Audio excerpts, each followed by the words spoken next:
నమస్తే అండి. ఏం చేస్తారు మీ పేరు? నా పేరు నరేష్ అండి. నరేష్ గారు. ఏం చేస్తుంటారు సార్? నేను లెక్చరర్గా చేస్తాను. లెక్చరర్. ఏ కాలేజ్ అండి? మేము ఇన్స్టిట్యూట్ మనది దిల్సుఖ్ నగర్లో అండ్ ఆర్టీసీ క్రాస్ రోడ్లో కూడా ఇన్స్టిట్యూట్ ఉంది. ఉండేది మాత్రం ఇక్కడే ఇదే ఇల్లు. అంబర్పేట. ఇదే ఇల్లు. ఓ ఇదేనా? ఓకే. సార్ ఏం లేదు సార్, తెలంగాణలో మళ్ళీ ఎలక్షన్స్ జరుగుతున్నాయి. తెలంగాణ కాదు, మొత్తం ఓవరాల్ దేశంలో జరుగుతున్నాయి. సో మరి ఈసారి అంటే మోడీ ఒక మంచి పరిపాలన అందిస్తున్నాడు, ఈసారి కూడా హ్యాట్రిక్ మోడీ వచ్చే అవకాశం ఉందని చెప్పేసి చాలామంది చర్చించుకుంటున్నారు. కాకపోతే కాంగ్రెస్ కూడా బలంగానే కూటమిల ద్వారా వాళ్ళు కూడా కొన్ని ఎక్కువ సీట్లు సాధించారు, మేము కూడా అధికారంలోకి వస్తాం వాళ్ళు కూడా అంటా ఉన్నారు. ముఖ్యంగా మన తెలంగాణ చూసుకుంటే ఇక్కడ మనకు 17 స్థానాలు ఉన్నాయి. ఈ 17 స్థానాలకు పోటీ ఏ విధంగా ఉండబోతుంది? ఏ పార్టీ ఎన్ని సీట్లు గెలుచుకునే అవకాశం ఉంది? క్లియర్గా మనమైతే ఒకటి చెప్పగలుగుతాము. అంటే ఇప్పుడు మేము జనాల్లో ఉండదాన్ని బట్టి చూసి, తర్వాత మేము స్టూడెంట్స్తో మాట్లాడింది చూసి క్లియర్గా అందరూ ఒకటే అనుకుంటున్నారు, ఏంటి అంటే గల్లీలో ఎవరైనా ఉండనివ్వండి, ఢిల్లీలో మాత్రం మోడీ ఉండాలి అని. సో అది ఎందుకు అంటే దానికి కూడా రీజన్స్ ఉన్నాయి చాలా. ఎందుకు అంటే ఇప్పటివరకు మనం మొన్న రీసెంట్గానే చూసుకున్నాం, కర్ణాటకలో బ్లాస్ట్ అయింది. సో అక్కడ గవర్నమెంట్ ఏది ఉంది, కాంగ్రెస్ గవర్నమెంట్ ఉంది. ఇంతవరకు మనకు తెలిసి ఒక 10 years ఈ మోడీ పాలనలో ఇంతవరకు ఎక్కడ బ్లాస్ట్ అనేది జరగదు. ఒక్కసారి మన మీద అటాక్ చేస్తే రివర్స్ ఎట్లుంటుందో కూడా మనం పాకిస్తాన్కి చూపించడం జరిగింది, అది మోడీ గారి నేతృత్వంలో. సో ఇలాంటి అన్నీ ప్రతి ఒక్కరు వీటిని కాన్సన్ట్రేట్ చేస్తూనే ప్రతి ఒక్కరు ఈసారి ఎట్లయినా మళ్ళీ హ్యాట్రిక్ కంపల్సరీ మోడీ గారికి కొడతారంటున్నారు. తెలంగాణ విషయానికి వస్తే ఆల్రెడీ మనకి బీఆర్ఎస్ని ఆల్రెడీ స్టూడెంట్స్ అందరూ చూశారు, అర్థమైపోయింది, ఈయనతో ఏం కాదు అని పక్కకు పంపించేసారు. ఇప్పుడు ఈయన వచ్చిండు, ఈ రేవంత్ రెడ్డితో కూడా జస్ట్ మాటలు ఉంటాయి, ఈయనతో మాటలు ఉంటాయి కానీ చేతలు ఏం లేవు. నోటిఫికేషన్స్ వేస్తా అన్నాడు. మెగా డిఎస్సి వేసిండండి, నోటిఫికేషన్ వచ్చిందా, డేట్ వచ్చిందా, ఎగ్జామ్స్. ఇప్పుడు నార్మల్గా ఏమైందంటే ఆయన ఏం చేస్తుండంటే సింపుల్గా మన పెరేడ్ గ్రౌండ్లో స్టూడెంట్స్ అందరిని పిలిపించుకొని, లేకపోతే జాబ్లో వచ్చిన వాళ్ళని పిలిపించుకొని ఎవరికో పెట్టిన పిల్లకి ఆయన కుల్లగడుతుండు. అంతేనా కాదండి? ఇప్పుడు కేసీఆర్ ఆల్రెడీ జాబ్స్ ఇచ్చిండు, నువ్వు వాళ్ళని పిలిచి నేను మీకు అపాయింట్మెంట్ లెటర్ ఇస్తున్నా అంటే అది కరెక్ట్ కాదు కదా. నువ్వు ఇప్పుడు నోటిఫికేషన్స్ అయ్యి కరెక్ట్గా ఎగ్జామ్ పెట్టి కరెక్ట్గా రిజల్ట్స్ ఇయ్యి. ఇప్పుడు గ్రూప్ 1 ఎన్నిసార్లు క్యాన్సిల్ అయింది, ఇప్పుడు నువ్వు కరెక్ట్గా చేయాలి. ఇప్పుడు నువ్వు అది కరెక్ట్గా చేస్తే అప్పుడు నిన్ను నమ్ముతారు. ఇప్పటి వరకు అయితే నువ్వు చేసింది ఏం లేదు. 100 daysలో మెగా డిఎస్సి అనౌన్స్ చేశారు, బట్ ఎలక్షన్ కూడా వచ్చింది. అది స్ట్రాటజీ, అది దిస్ ఈజ్ అ స్ట్రాటజీ అంతే. ఏంది అంటే ఎలక్షన్ కోడ్ వస్తుందని వాళ్ళకి ఖచ్చితంగా తెలుసు. 100% they know that election is going to come. ఇప్పుడు అది తెలిసినప్పుడు 2 నెలల తర్వాత 100% చేయాలి, చెయ్యకపోతే ఊరుకోము కూడా. ఎందుకంటే నువ్వు మాట ఇచ్చి వచ్చినావు, 100% చేయాలి, చెయ్యకపోతే ఊరుకోము. ఇప్పుడు 200 యూనిట్ల కరెంట్ ఫ్రీ అన్నాడు, అది ఒకటి ఫ్రీ అన్నాడు. తర్వాత 2500 ఇస్తాడు. ఇంతవరకు 2500 ముచ్చట పక్కకు పెట్టండి.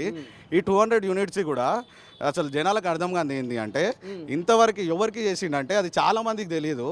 ఏం చేసిండంటే 100 రూపీస్ నుంచి 150 రూపీస్ మినిమం బిల్ ఉన్న వాళ్ళు ఉంటారు కదండి, 100 రూపీస్ నుంచి 70, 100 రూపీస్ నుంచి ఉన్న వాళ్ళకు మాత్రమే అది వచ్చింది. ఏంటి జీరో అనేది మేజర్గా ఎక్కువ పార్ట్లో ఎక్కడ రాలేదు. సో అది ఫెయిల్యూరే కదా. ఇంతవరకు నువ్వు 100 ఇవ్వలేదు, రేషన్ కార్డులు ఉన్న వాళ్ళు పూర్తిగా ఇవ్వలేదు. మళ్ళీ ఇప్పుడు కొత్త రేషన్ కార్డులు అన్నాడు. ఇప్పుడు నువ్వు 100 days లోపల అది ఎప్పుడో స్టార్ట్ చేస్తే ఇప్పటివరకు ఇంప్లిమెంట్ అవుతుండే కదా. స్టార్ట్ చేస్తే ఇప్పుడు ఎలక్షన్ కోడ్ వచ్చింది, నేను ఇప్పుడు ఏం చేయలేను అన్నాడు.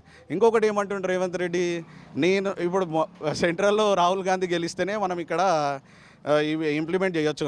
మరి ఎలక్షన్ అప్పుడు నీ బుద్ధి ఎటు పోయింది? ఎలక్షన్ అప్పుడు నీకు తెలియదా? ఎలక్షన్ అప్పుడు నువ్వు రాహుల్ గాంధీ దగ్గర లేవా? మరి వేడి ఏంటన్నా తాగి వండుకుండా రాహుల్ గాంధీ నీకు చెప్పలేడు? ఇప్పుడు చెప్తుండా నేను గెలిస్తే నేను ఇక్కడ చేస్తా అని. ఆ పప్పు ఎట్లయినా ఏం చేయడానికి అందరికీ తెలుసు. అందుకే మనకి క్లియర్గా అర్థమవుతుంది ఏంటి అంటే, మనకు ఓవరాల్గా ఇండియాలో కాంగ్రెస్కి 30 సీట్లు వచ్చేది కూడా కష్టమే ఉంది, 30 నుంచి 40 సీట్లు. ఇండియా కూటమి అంటారు.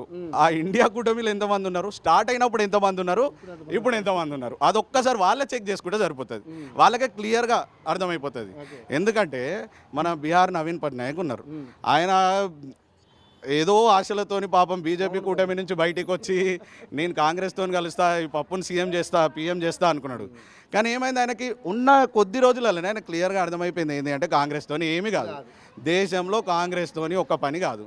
కాబట్టి మళ్ళీ నరేంద్ర మోడీ రావాలి, ఆయననే గెలిపించుకుంటేనే నేను కూడా బాగుపడతా, ఇండియా బాగుపడాలి, అందులో నేను ఒక పార్ట్ కదా అనుకుంటా ఆయన.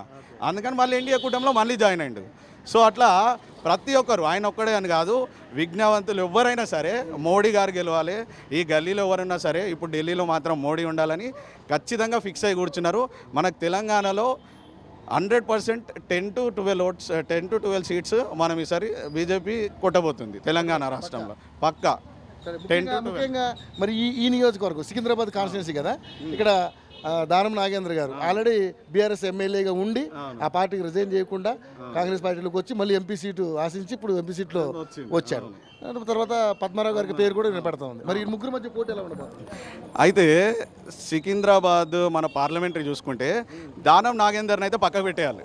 వై? బికాస్ ఎందుకు దానం నాగేందర్ని పక్కకు పెట్టాలంటే తెలంగాణ ఉద్యమంలో స్టూడెంట్స్ని కొట్టిపించిన మూర్ఖుడు, తెలంగాణ ఉద్యమంలో స్టూడెంట్స్ని కార్ల నుంచి దిగి కొట్టిపించిన మూర్ఖుడు దానం నాగేందర్. దానం నాగేందర్ పార్టీలు మారుతాడు. దానం నాగేందర్ ఇప్పుడు ఈ పార్టీ అధికారంలో ఉంటే ఈ పార్టీలు ఉంటాడు, మళ్ళీ వేరే అధికారం మా బీజేపీ అధికారం వస్తుంది, నెక్స్ట్ మళ్ళీ బీజేపీలోకి వస్తాడు. ఆయన ఏ పార్టీ మారితే ఆ పార్టీలోకి వస్తాడు. సో దానం నాగేందర్ని అమ్మే పరిస్థితి అయితే లేదు జనాలు.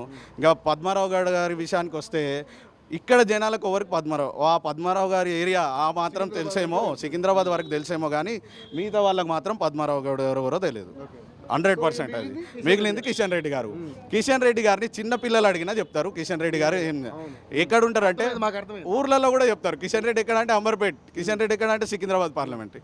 కిషన్ రెడ్డి గారు ఎక్కడ అంటే ప్రతి ఒక్క చిన్న పిల్లగాడి నుంచి పెద్దోళ్ళ దాకా చెప్తారు.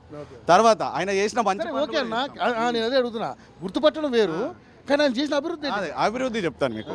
స్కిల్ డెవలప్మెంట్ ప్రోగ్రామ్స్ ఇంతవరకు ఏ కాన్స్టిట్యున్సీలోనైనా మీకు మీడియాకి తెలిసినంత వరకు మన skill development programmes Kishan Reddy గారి కంటే ఎక్కువ రన్ చేసిన వాళ్ళు ఉన్నారా?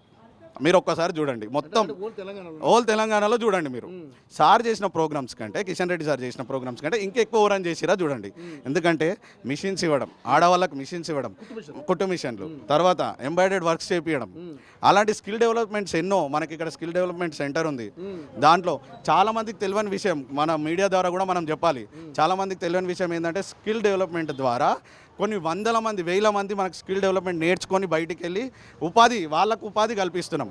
మనం ఉపాధి కల్పిస్తున్నాం. సెంట్రల్ ఏ గవర్నమెంట్ చేయలేదు. స్టేట్ గవర్నమెంట్ కూడా స్కిల్ డెవలప్మెంట్ మీద ఏడా కాన్సన్ట్రేషన్ చేయలే.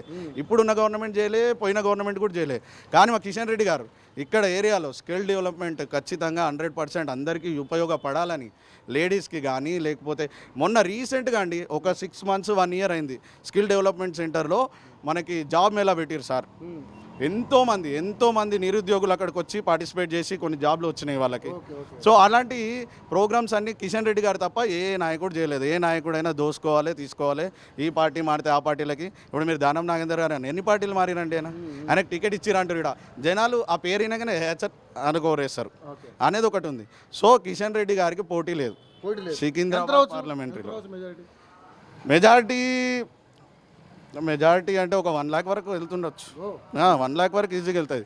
ఎందుకంటే ఇప్పుడు దానం నాగేందర్కి పక్కన పెట్టేసారు. అసలు అది డిపాజిట్ కూడా వస్తుందో రాదో ఆయనకు పక్కన పెట్టేసి పద్మారావు గారు అంటారు, ఇంకా కన్ఫామ్ కాలే అది కూడా. వాళ్ళకు ఎవరికి ఆయనకే ఇవ్వచ్చు అంటున్నారు. కానీ బీఆర్ఎస్లో ఉన్న కార్యకర్తలు కూడా కిషన్ రెడ్డి గారికి ఓటేస్తారు ఈసారి. 100% ఇది 100%. మీరు రాసి పెట్టుకోండి. తర్వాత నన్ను వచ్చి మళ్ళీ మాట్లాడినా నేను చెప్తా. ఇక్కడ బీఆర్ఎస్ కార్యకర్తలు కూడా బీజేపీకి ఓటేయబోతున్నారు. నరేంద్ర మోడీ గారి కోసం, కిషన్ రెడ్డి గారి కోసం కమలం పువ్వు గుర్తు మీద ఓటేస్తారు, బీజేపీని గెలిపిస్తారు. హైదరాబాద్ ఎట్లుంటుంది? హైదరాబాద్ అండి చూడండి, రజాకారుల మీద పోటీ చేస్తున్నాం. ఇప్పుడు బీజేపీ రజాకారుల మీద పోటీ చేస్తుంది. ఇప్పుడు జనాలు కూడా అంత క్లారిటీగా ఉన్నారు. ఈ రజాకారులను ఓడగొట్టాలనే క్లారిటీతోనే ఉన్నారు. మాధవీలత అనే ఆమె ఒక లేడీ ఒక మూర్ఖుని మీద యుద్ధానికి పోయింది. మూర్ఖులే వాళ్ళు. ఎందుకు అంటే వాళ్ళ తమ్ముడు 15 నిమిషాలు వదిలేస్తే హిందువులను అందరినీ చంపేస్తా అన్నాడు. అలాంటి వాని అన్న ఈయన సపోర్ట్ చేసిండు. అప్పుడు ఇప్పుడు అక్బరుద్దీన్కి సపోర్ట్ చేసిన అతనే అసదుద్దీన్.